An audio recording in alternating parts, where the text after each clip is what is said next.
Hello out there. It's me again, Mr. Geitlinger from Germany. You are here in Selby, South Dakota. I am in Germany. Right now, not right now, but in October when you look at this, I will be in Germany. Related rate problems again. First one, a circle is inscribed in a square. The next one, a square is inscribed in a circle. My lovely assistant, Jessica Arts, will now show us which picture we're looking at for each of these. Here comes Jess. Our first problem was up there, says a circle is inscribed in a square. Point to the correct one, Jess. She's got it. That is a circle that's inscribed in. Point at that one again. Yep, she's got it. Okay, my second problem that we just talked about over there. Why am I pointing? You can't see me. The second problem over there is a square inscribed in a circle. Point at that one. She's correct again. The square is inscribed in a circle. Thank you, Jess.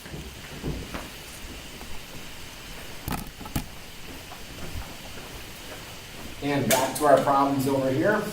In this first problem, okay, both are expanding, so they're both getting bigger to maintain their points of tangency. That means that as the circle is getting bigger and the square is getting bigger, they're still touching in all four places. Okay, at the time that the radius is 5 centimeters, okay, I can do that. Radius equals 5.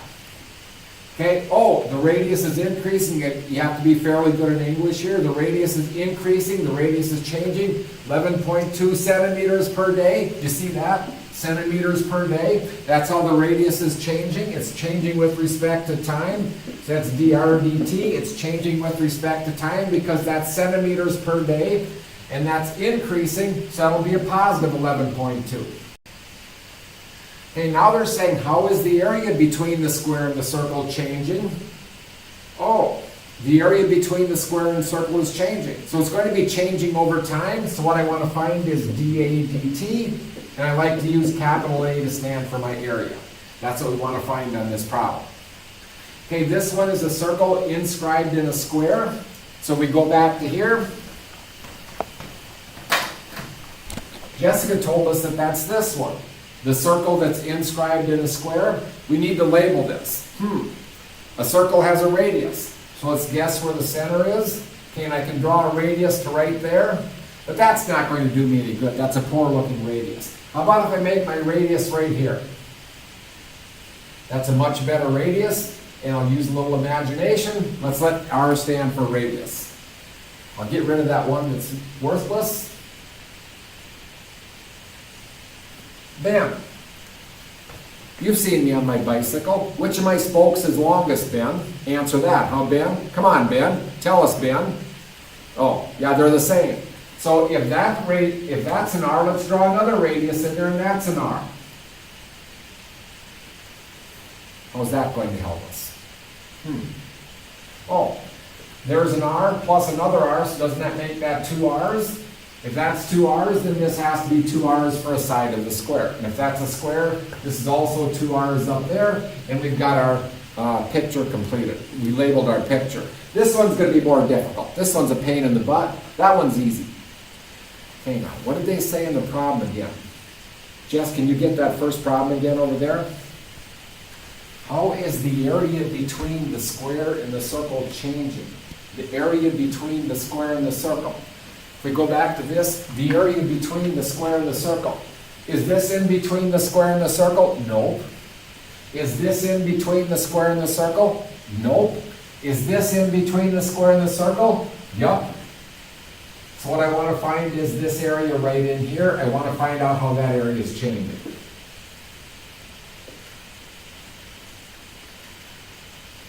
Tommy, did we ever learn how to do something like that? I hope he said no. But, however, Tommy, is the whole square shaded? Hope he said no. The whole square is excited. Can't talk. Colin, that whole square is shaded except for what? The square except for the circle. So that's what I'm doing here. It's going to be the area of the square except for the area of the circle. So the area of the square minus the area of the circle. So here's my equation. Okay, area equals area of the square. Wouldn't that be 2r times 2r? 2 times 2 is 4. R times r is r squared, so there's the area of the square. And then minus the area of the circle. Oh, I know how to find the area of the circle. Pi times that radius squared. Okay, so that's the formula for the area between the square and the circle. We want to find out how that's changing. If I want to find out how that's changing, Jess, can you get me back over here again? This is what I want to find. This is what I want to find is this dA dt, how that area is changing with respect to time. So I need a derivative with respect to time. Back up to here. Here's my formula. The derivative here would be a 1, but you're not a t, so I need dA dt. One of those dA dt's, and right there is one of those dA dt's. Derivative here, power rule, would be an 8r. You're not a t, so I need dr dt. Subtract, power rule again. If I move the 2 out front, 2 pi times the radius. You're not a t, so I need the dr dt again. And we have this. Now in my problem we have a dA dt, and that's what we're trying to find is how that area changes with respect to time. Okay, do not divide every term by a 2, because there's no even number over here with this one, and I don't want to work with a fraction over here too bad. Let's do some subbing. dA dt, we don't know what that is. That's what we're trying to find. The radius, I wrote that down over there right away. The radius is 5. 8 times 5 is 40. dr dt, I wrote that down over there. That's 11.2. My radius, we wrote down over there with the problem is 5. 2 times 5 is 10, so I've got 10 pi. And dr dt, we have that over there again. dr dt is 11.2. Trevor, why is that 11.2?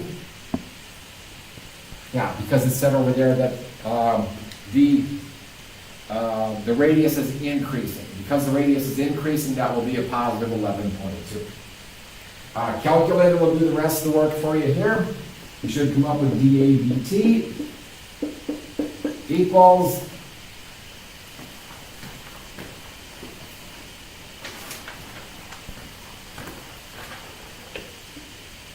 96.142. And now to give a good looking answer.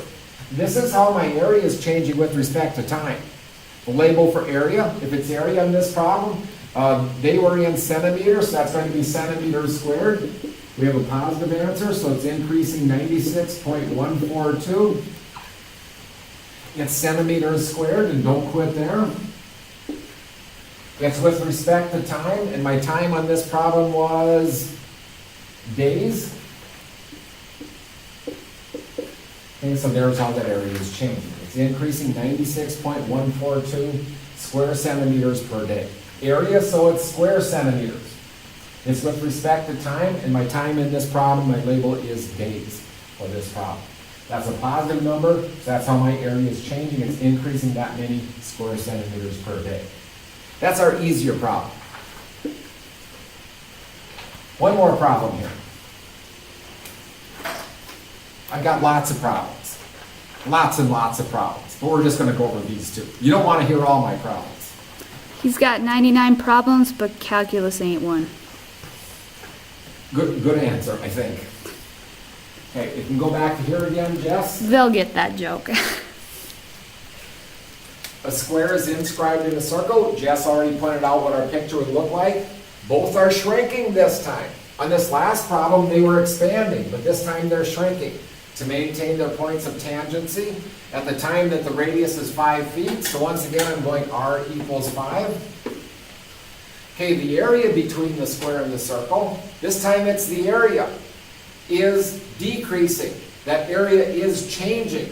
That many square feet per hour. That's area, so that's going to be how my area is changing, so that's dA dt. It's decreasing 14 square feet per hour. And I have one little mistake there. Decreasing, so that's got to be a negative 14. dA dt is a negative 14. How is the radius changing at that time? I want to know how the radius is changing.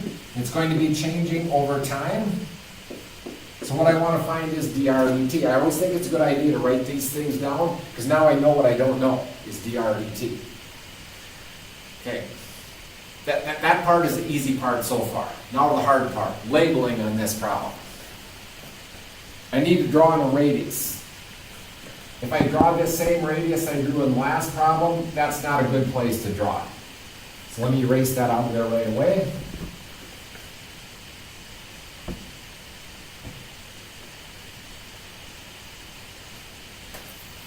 Right here would be a great place to draw a radius.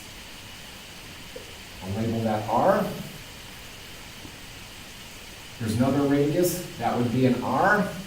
This is a square that's inside here. If that's a square, I'm going to go like this.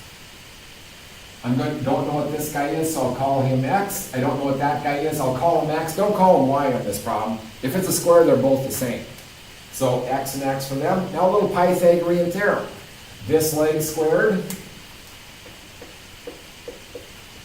plus this leg squared. That should equal my hypotenuse squared. The hypotenuse is 2r. And if I square that, I'll get a 4r squared. Okay, so labeling this again. This is an r, this is an r. Call each of these people x. Pythagorean theorem, we have this. X squared plus x squared is not x to the fourth, but an x squared plus another x squared is two of those x squareds. Okay, I want to figure out what x is. So let's solve for the x. I'll divide by 2. I'll take a square root of both sides. If I take a square root of both sides, I'll get the plus or minus. The square root of 2, I have no idea what he is. The square root of r squared would be an r, and he looks good right there. Okay, so I just figured out what x is. Let me grab a different color here. And that length can be a negative, so this x is going to be r square roots of 2, so that's what this is r square roots of 2. This x also is r square roots of 2, and now we're ready to go with the problem. Okay, so that's why this one is tougher than that first problem. But the labeling of the problem is much more difficult. We can go back to the problem again. Okay, at the time, the radius is 5 feet. We've got that here. The area between the square and the circle. Area between the square and the circle. Area between the square and the circle. So I want this area between the square and the circle. Jess, is the whole circle shaded? No, The whole circle is not shaded, except for what? the square. Oh, the whole circle is shaded except for the square. On the other problem, it was the square except for the circle. This time it's a circle except for the square. Do you have enough room if I'm way over here? Now, right? I do now. Okay, so it's the circle. My area is going to equal, I'll just go like this, the circle except for the square, so the circle minus the square. So here would be my equation. The area between those two, the area of the circle, again, is pi times that radius squared. And the area of the square would be this times this. So square root of 2 times square root of 2 is a 2. And r times r is r squared. So when I multiply those together, that's a 2r squared. Okay, instead of swinging it back over there, what we're trying to find again is how the radius is changing with respect to time. As soon as I see this, I know I need to take a derivative with respect to time. So here we go. Derivative here would be a 1, but you're not a t. So that would be dA dt. My derivative here would be 2 pi r. You're not a t.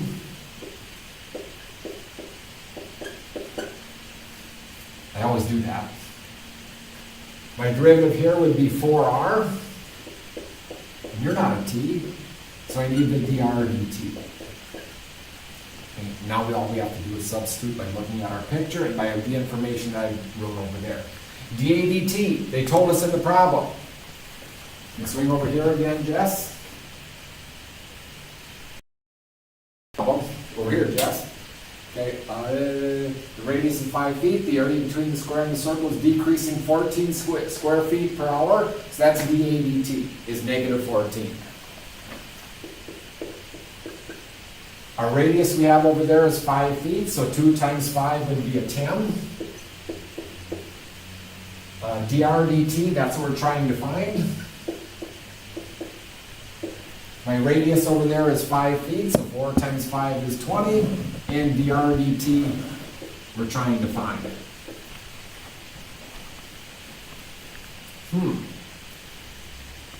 Kyle, trying to find dr dt. Why does this look strange, Kyle? Does it look strange? Kyle, if you had to solve this problem,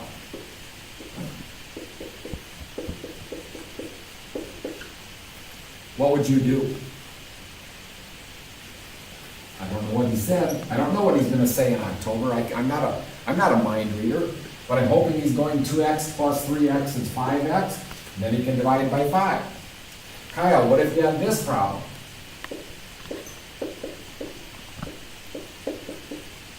And you had to solve for x. Oh, not so easy anymore, is it, Kyle? Still feeling? This one I could combine them and call it 5x. That one, the x's are in 2 different places. Boy, I wish that x was just in one spot. I wish that x was just in one spot. Because here when x is just in one spot, I know I can divide by the 5. So I wish the x was just in one spot. I hope Kyle is back there saying, let's factor that x out. So my left side is fine. There's an x in both parts. If I factor the x out, I have this, and now I'm really, really happy because the x is just in one spot. Okay, I can divide by the 2 plus a, and we've got our answer for our x. So in this problem, there's a dr dt, it's in 2 different spots. Let's factor it out. If I go back here a minute, when I factored the x out, I thought it looked really good in front. Doesn't that look good? But now in this one, instead of putting the dr dt in front, I'm going to put it in back.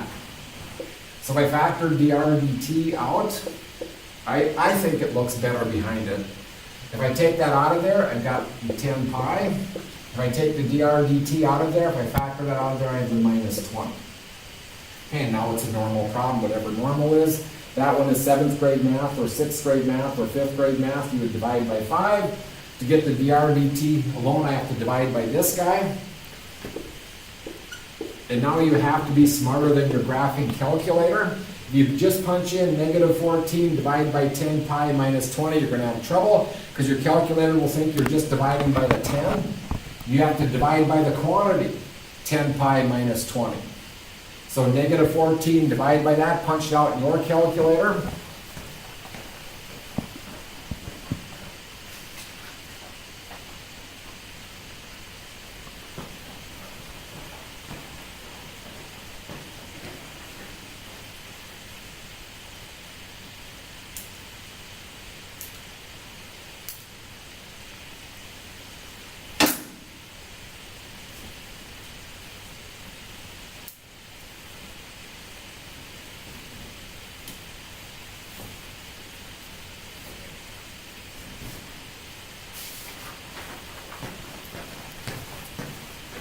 Come on, Joe Mauer. I hope you're hot. I hope you're playing in the playoffs right now as we speak. I hope the Twins are still winning. I hope we're above 500.